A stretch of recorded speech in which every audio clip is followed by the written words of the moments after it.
오늘 이 말씀 중심에서 말씀을 따라 사십시오. 말씀을 따라 사십시오라는 제목으로 큐티 나눔을 가지려고 합니다. 별로 계속해서 다니엘이 미래에 관한 환상을 하나님께서 계속 보여주시는데 왜 이 환상을 보여주시느냐에 관해서 우리가 어제 이야기를 했어요. 현실은 매우 막막하고 현실은 참으로 힘들죠. 다니엘이 처한 현실은. 그래서 미래를 하나님께서 보여주심으로써 다니엘을 개인적으로 위로하고 있는 거죠. 미래가 앞으로 이렇게 진행될 것이다. 그러니 어떤 일이 있어도 내가 하나님의 백성으로서 또 너에게 내가 주는 그 사명을 잊지 않고 잘 감당하라. 신앙은 분위기와 환경에 따라서 우리가 움직이는 것이 아니라 신앙은 말씀을 따라 움직여야 됩니다. 환경을 보고 문제를 보면 우리가 요동칠 수밖에 없습니다. 조급하고 두려움이 엄습해옵니다. 그러나 말씀을 붙잡으면 말씀이 어떻게 하나님께서 약속해 주셨고 그 말씀대로 이루어지는구나. 그래서 우리가 기억한다면 우리 앞에 어떤 일이 있어도 우리가 당황하지 않을 수 있습니다. 그래서 복음서에서 예수님께서 뭐라고 말합니까? 말씀을 듣고 행하지 않는 자는 마치 비바람이 치고 홍수가 났을 때 떠내려가는 집과 같다. 이렇게 말씀하고 있습니다. 하나님의 백성들도 마찬가지입니다. 말씀을 붙잡고 사시길 바랍니다. 말씀을 붙잡고 살아야 우리 삶에 일어나는 환경 속에서 문제 속에서 우리가 당황하지 않을 수 있습니다. 오늘 이 내용은 앞으로 미래에 일어날 주변 국가들에 대한 여전히 그런 예언을 하고 있습니다. 이제 남방 왕국과 북방 왕국, 톨레미 왕국과 그리고 셀류키드 왕국이 일어나서 그 두 왕국이 계속해서 지금 전쟁을 할 것이다. 전쟁에 관한 이야기입니다. 그럼에도 불구하고 이 유다는 이 이스라엘은 셀류키드 그 왕국에게 여전히 식민 치하에 있게 됩니다.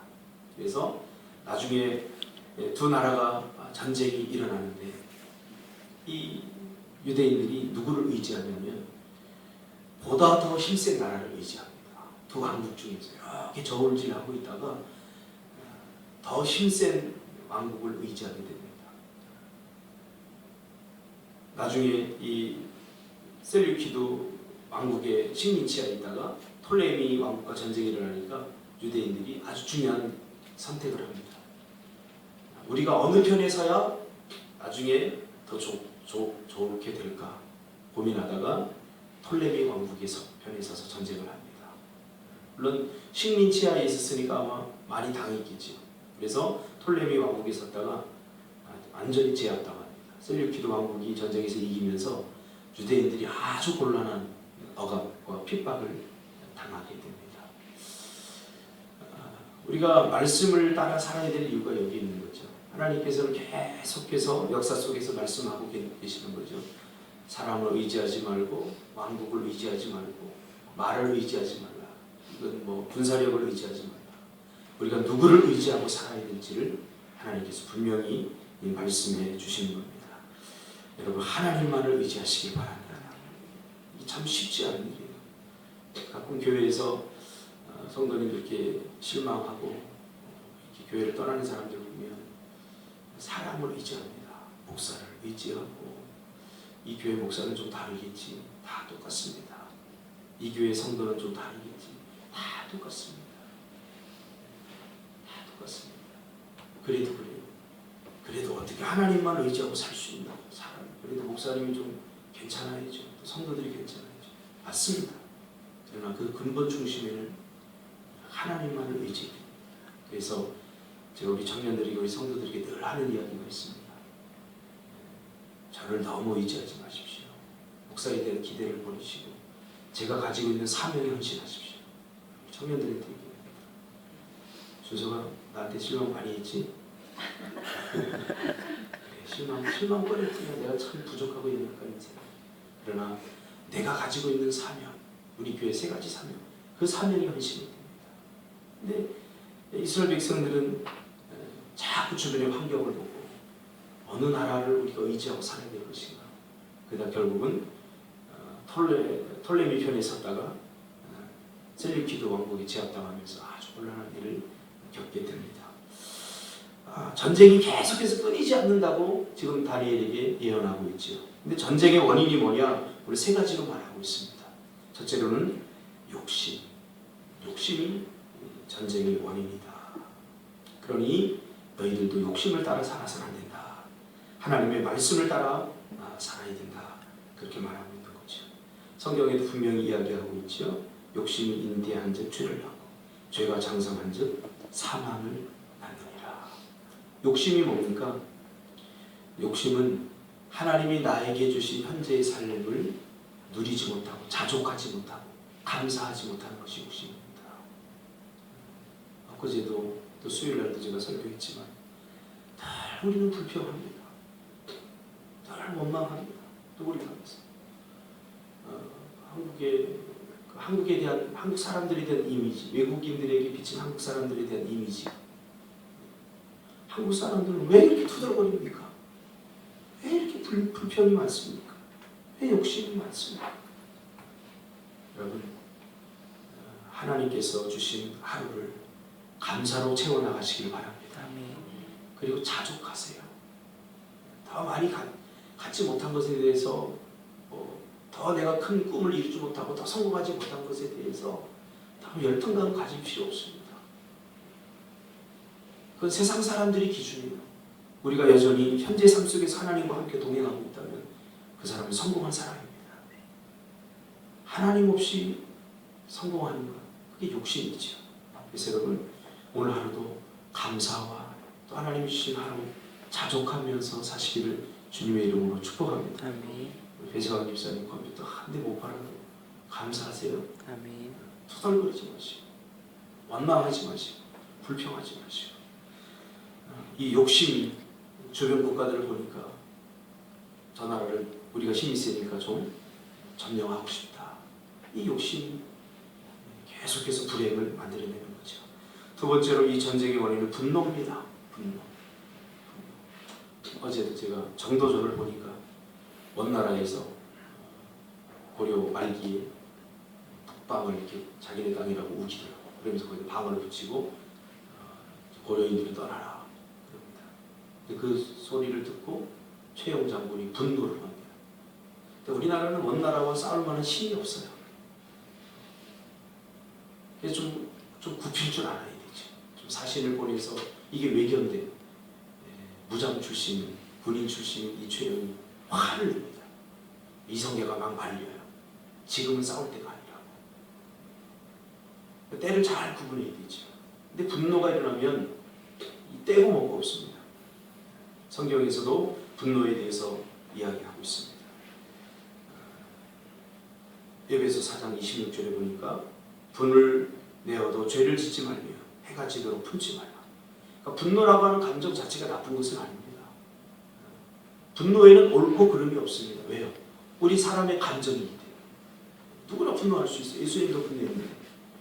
그러나 그 분노로 인해서 자기 마음을 다스리지 못할 때 큰 문제가 생기는 거죠. 생각해 보세요. 건강한 마음이라고 하는 것은 희노애락을 잘 느끼는 거예요. 슬플 때 슬픔을 느끼고 또 화가 날 때 화를 느끼고. 근데 그 느끼는 것으로 그치는 것이 아니라 그 부정적 에너지를 그대로 쏟아낼 때 이게 큰 문제거든요. 가인 보세요. 가인이 그래서 쳐 죽이잖아요. 그래서 성경은 두 가지 뷰 포인트가 있다고 그랬죠. 하나는 누가 왕인가, 누가 왕인가. 그리고 그 왕의 족보가 어떻게 해서 흘러내려가는가. 그러니까 아담의 족보, 셋의 족보와 그 다음에 가인의 족보 이렇게 내려가잖아요. 두 가지. 예수님의 족보와 세상의 족보, 하나님 나라와 세상 나라의 족보로 내려가잖아요. 분노를 다스리지 못할 때 그런 일이 일어나는 거죠. 무릇 지킬 만한 것보다 내 마음을 지키라. 생명이 근원이 이에서 남이라. 오늘도 우리가 살아가면서 수많은 분노와 또 서운한 마음들과 수만 가지 감정들이 우리 앞에 있을 것입니다. 그러나 감정대로 내가 화가 난다고 화나는 대로 다 사지 마시고 하나님의 말씀으로 여러분의 기분과 감정을 통제하시고 하나님의 말씀을 따라 선택하시기를 주님의 이름으로 축복합니다. 아멘. 이스라엘이 자기의 기분과 감정에 따라 톨레미의 왕국을 지지했다가 수십 년 동안 억압을 받는 것을 보게 됩니다. 그래서 우리가 선택을 할 때에도 항상 그 중심에 하나님의 말씀이 있어야 됩니다. 내가 이렇게 하니까 이게 더 좋은 것 같다. 저렇게 하니까 저게 더 좋은 것 같다. 그런 거 따지지 마시고 말씀을 따라 선택의 기준을 삼고 오늘도 복된 선택을 하며 사시길 바랍니다. 마지막 세 번째는 전쟁의 원인은 교만입니다. 교만 이거 조심해야 됩니다. 교만의 문제가 뭐라고 그랬죠? 교만은 자기가 자신이 교만하다는 걸 몰라요. 절대 몰라요. 자기 자랑, 자기 드러내. 오늘 하루도 하나님만을 자랑하시고 오늘 하루도 여러분 삶 속에서 하나님의 영광이 드러나기를 주님의 이름으로 축복합니다. 내가 낮아져야 내가 높아질 수 있습니다. 항상 자신을 낮추시기를 바랍니다. 이것은 우리가 가져야 될 마음의 자세와 태도를 말하는 것입니다.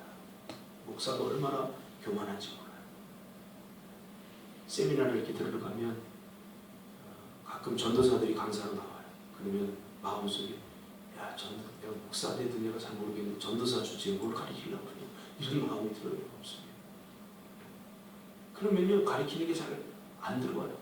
어디 얼마나 한번 잘 가르치나 보자. 그리고 신학적으로 뭐가 잘못되고 그래서 이걸 겸손하게 받아들이고 배우려고 해야 되는데 분석하고 따지게 되는 거죠. 분석하고. 군대 갔는데 서울대 다니다 온 친구가 있는데 병장들을 너무 무시하더라고요. 많이 배웠다. 아니에요. 항상 자신을 낮춰야 돼요. 낮은 곳에.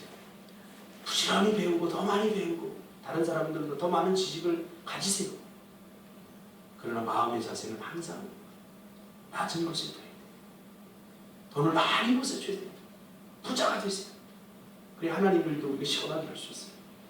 그러나 마음의 자세는 가난한 것처럼 항상 낮은 곳에 둬야 돼요. 실력을 키우세요. 그러나 그 실력을 자랑하기 위해서 키우는 게 아니라 섬기기 위해서 항상 낮은 곳에 둬야 됩니다.